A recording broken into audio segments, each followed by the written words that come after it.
नमस्कार साथियों, आज के अध्याय में मैं आपके साथ अध्ययन करूंगा कि हिंदी टंकण हिंदी शब्द संसाधन परीक्षा का जो तीसरा प्रश्न होता है हस्तलेख का, उसको आपने किस तरह से टाइप करना है। आपको जो क्वेश्चन पेपर मिलेगा उसमें एक हाथ से लिखा हुआ लेख होगा, उसके बाईं तरफ या दाईं तरफ कुछ सिंबल दिए होंगे।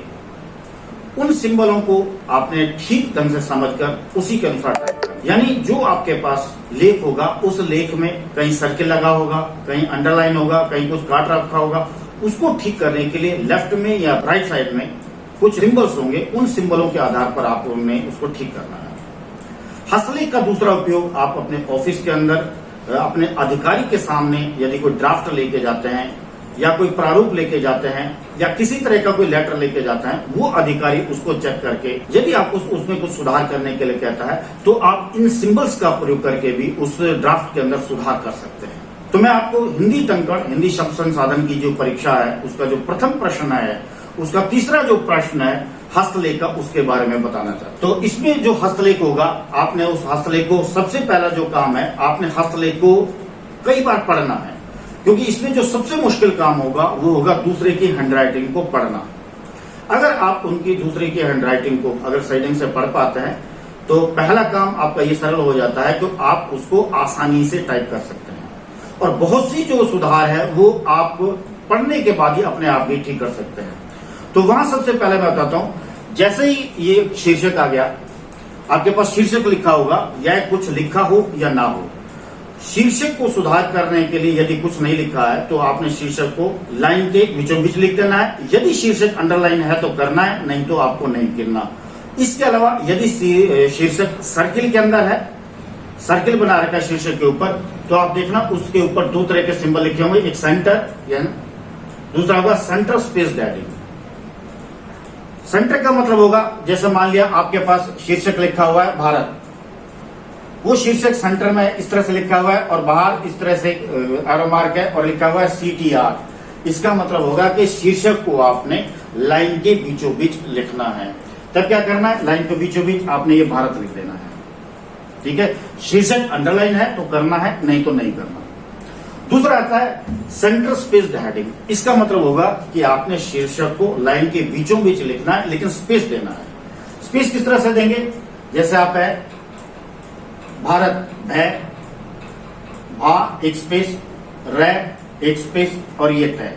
यदि शीर्षक आपका दो शब्दों का होता है, जैसे भारत सरकार, तब किस तरह से हो जाएगा, भा एक स्पेस रै एक स्पेस ये तय फिर तीन स्पेस, फिर सह एक स्पेस फिर रै एक स्पेस फिर का एक स्पेस फिर रै। यदि अंडरलाइन है तो करना है, नहीं तो आपको नहीं करना।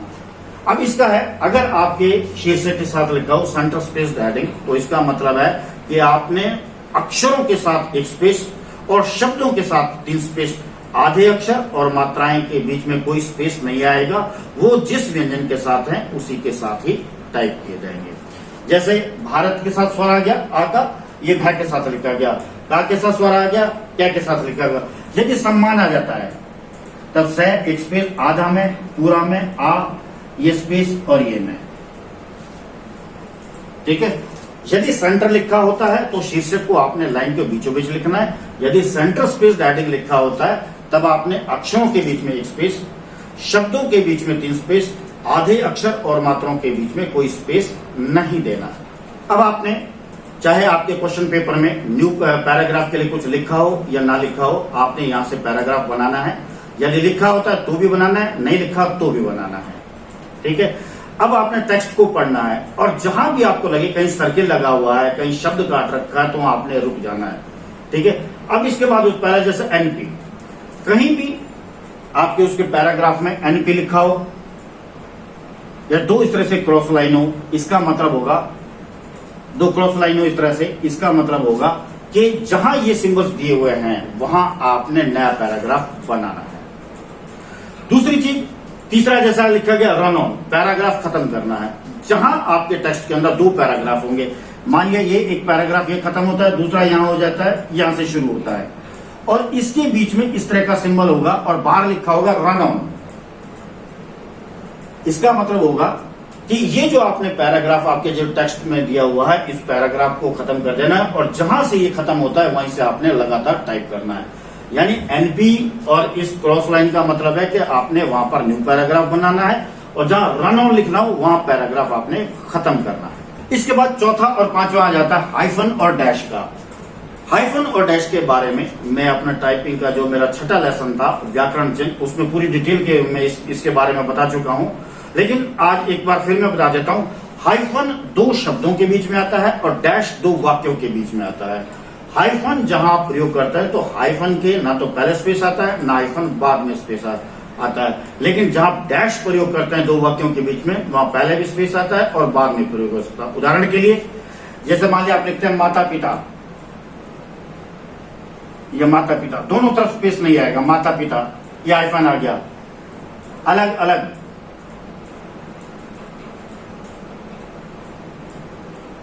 लेकिन जहां डैश प्रयोग करते हैं, जैसे राम ने कहा डैश मोहन जा रहा है, यानी जहां आपको टेक्स्ट मिलेगा उसके बाहर यदि एच या ये स्मॉल में या कैपिटल में लिखा हो, इसका मतलब वहां आपने हाइफन प्रयोग करना है। और जहां ये सिंबल दे रखा हो, इस तरह का एक सिंबल होगा, अगर इस तरह का एक सिंबल होगा, अगर ये सिंबल दे रखा है तो इसका मतलब है वहां आपने डैश प्रयोग करना है। डैश से पहले भी स्पेस, डैश के बाद भी स्पेस। हाइफन से पहले स्पेस नहीं आएगा, बाद में स्पेस नहीं आएगा। आपके टेक्स्ट के अंदर इस तरह का सिंबल होगा, इसका मतलब है कि आपने स्पेस, दो शब्दों के बीच में स्पेस है उसको खत्म करना है। अगर हैश लिखा होता है तो आपने स्पेस देना है। जैसे मान लिया चल, ये स्पेस और ये कर, इसका मतलब है जो ये सिंबल आ गया है, इसका मतलब है कि आपने चल और कर को एक वाक्य शब्द बना देना है, एक साथ लिखना है। यदि आपके पास आ जाता है आ गया और इस तरह से बाहर ये सिंबल दिया हुआ है, इसका मतलब आ और गया के बीच में को आपने अलग अलग शब्द बनाना है, आ स्पेस और गया, इस तरह से। यानी जहां ये सिंबल हो इसका मतलब है कि आपने स्पेस खत्म करना है, जहां ये सिंबल हैश का सिंबल हो वहां आपने स्पेस देना है।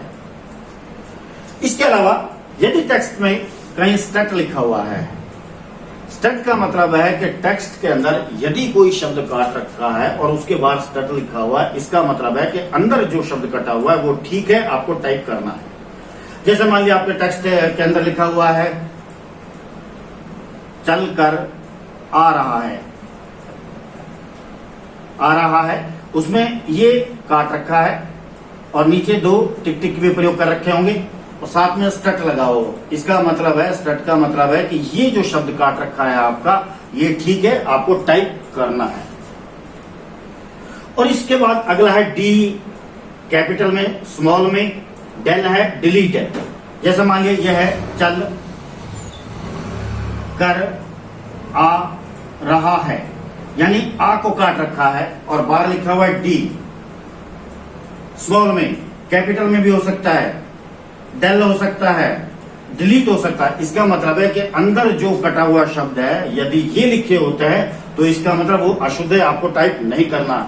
और यदि बाहर अंदर शब्द काट रखे, बाहर स्टट लगा हुआ, इसका मतलब अंदर जो शब्द काट रखे हैं वो ठीक है, आपको टाइप करना है। यानी स्टट लिखा हुआ है तो आपको टाइप करना है, डी या डिलीट करना है तो उन अक्षरों को आपको टाइप नहीं करना है, उसको आपने डिलीट करना है। इसके अलावा टेक्स्ट के अंदर कुछ शब्द मान लिया अंकों में लिखे होते हैं, जैसे मान लिया 8 लिखा हुआ है, बाहर अंदर सर्कल में होगा, बाहर लिखा होगा इन वर्ड्स, तो इसका मतलब है कि आपको जहां वो अंकों में लिखा हुआ है वहां उसको आपने शब्दों में कर देना है। यदि टेक्स्ट के अंदर आपको शब्दों में लिखा हुआ है और बाहर लिखा होगा इन फिगर, इसका मतलब है कि जहां शब्दों में लिखा हुआ वहां आपने अंकों में लिखा हुआ है। इसके अलावा कई टेक्स्ट में शब्दों में लिखा हुआ है या अंकों में लिखा हुआ है और उसको अंदर सर्किल में डाल रखा है या काट रखा है, बाहर लिखा हुआ है स्पेल आउट। इसका मतलब है कि यदि वो अंकों में है तो आपने उसको शब्दों में कर देना है, यदि वो शब्दों में है तो आपने उसको अंकों में कर देना है। In figure, in words, spell out, यानी इन फिगर यानी शब्दों में है तो उसको आपने अंकों में कर देना, इन वर्ड्स यदि वो अंकों में है तो उसको शब्दों में कर देना है, स्पेल आउट अंकों में है तो शब्दों में, शब्दों में है तो अंकों में। इस तरह से आपने उसमें चेंजेस कर देना है। अगला लिखा हो सकता है टीआरएस, टीआरएस या ट्रांसफर लिखा हो सकता है, टीआरएस लिखा हो सकता है। इस तरह का कोई शब्द आपके टेक्स्ट में लिखा हो सकता है। इसका मतलब है जो आपने शब्द हैं उनको आपने क्रमानुसार लिखना है। जैसे राम गया चला है, और अंदर इस तरह से लिखा होगा और बाहर लिखा होगा टीआरएस। इसका मतलब है कि इसको आपने क्रमानुसार लिखना है। क्रम क्या हो गया? राम चला गया है। या इस तरह से भी हो सकता है, जैसे चला गया राम है। इस तरह से नीचे एक अंडरलाइन हो गया, उसमें होगा राम चला गया है। तो ये भी होगा, बाहर टीआरएस लिखा हुआ है, तो ये मतलब है इस वाक्य को, इन शब्दों को आपने क्रम देना है। क्रम क्या हो गया? आपने पहले एक राम, फिर दो चला, फिर तीन गया है। तो इस तरह से आपको टीआरएस लिखा हुआ, इस तरह से एक उदाहरण होगी, उसको आपने क्रमानुसार लिखना है। अगला और आता है इसमें टेल पीस। जिस तरह से आपको ड्राफ्ट बनाते हैं, ड्राफ्ट के अंत में, जैसा मान लिया आपका ड्राफ्ट पूरा खत्म हो गया, तो ड्राफ्ट के अंत में इस तरह से कोई लाइन होती है, ठीक है, इसको टेल पीस कहा जाता है। यानी उस ड्राफ्ट का अंतिम हिस्सा। यानी कहीं भी किसी भी, अगर मान लिया आपके क्वेश्चन पेपर में, पहली चीज मैं आपको बता दूं, कहीं भी क्वेश्चन पेपर में अगर आपके क्वेश्चन पेपर में टेल पीस नहीं है तो आपको टेल पीस बनाने की जरूरत नहीं है। अगर है तो जैसे ही आपके क्वेश्चन पेपर में टेल पीस आपने वैसा ही बनाना है। और तीन स्थितियां हो सकती हैं, या तो ये एक सीधी लाइन होगी, या इस तरह से होगा, या आपका ये टेल पीस इस तरह से होगा। एक बार फिर बता दूं मैं, टेल पीस आपके टेक्स्ट का अंतिम हिस्सा है। यदि आपके क्वेश्चन पेपर में टेल पीस है तो आपको बनानी है, नहीं है तो आपको नहीं बनानी, और है तो आपने वैसे ही बनानी है जैसे आपके क्वेश्चन पेपर में है। यदि आपके इस तरह से आती है तो इसका मतलब आपने लाइन के बीचों बीच 11 डैश प्रयोग कर देने। 1 2 3 4 5 6 7 8 9 10 11, ठीक है।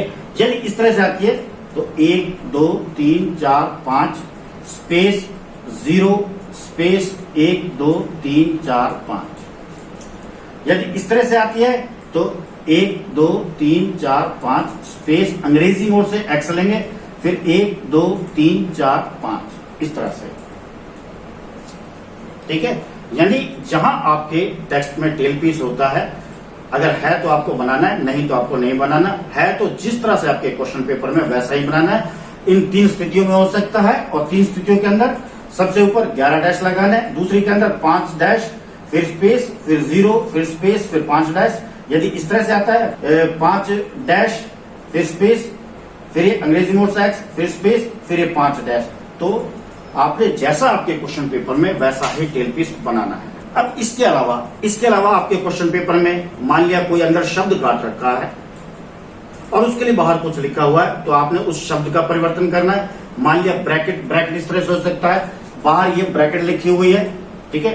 अंदर कोई शब्द है तो उसके अंदर इस तरह से सर्किल में होगा, तो आपने जैसे मान लिया मोहन कृष्ण, इस तरह का कोई सिंबल होगा, तो इसका मतलब क्या है, ये कृष्ण आपने ब्रैकेट में कर देना है। यदि इस तरह से ना हो, यदि इस तरह से लिखा होगा इन्वर्टेड कॉमास, तो ये होगा, तो इन्वर्टेड कृष्ण इन्वर्टेड कॉमास में आ गया। यदि इस तरह का कोई सिंबल होगा वो आपने अंदर चेंज, जैसे मान लिया अंदर कहीं विराम है और बाहर आपने उसके लिए कॉमा लिखना है, इस तरह के भी सिंबल आपने देखना है कि वाक्य के संदर्भ के अनुसार आपको किस तरह से उसका प्रयोग करना है। मैंने पहले भी बताया, सबसे पहला जो इसमें मुश्किल काम है वो ये है कि आपने उस टेक्स्ट को पढ़ना है। जब आप उस टेक्स्ट को सही ढंग से पढ़ेंगे तो संदर्भ के अनुसार आपको बहुत सी गलतियां आप अपने आप ही ठीक कर सकते हैं, ठीक है। इसके अलावा कहीं उसके अंदर कोई शब्द है, मान लिया अंदर लिखा हुआ है राम, उसको काट रखा है, बाहर लिखा हुआ है मोहन, यानी जहां राम लिखा हुआ है वहां आपने मोहन कर देना है।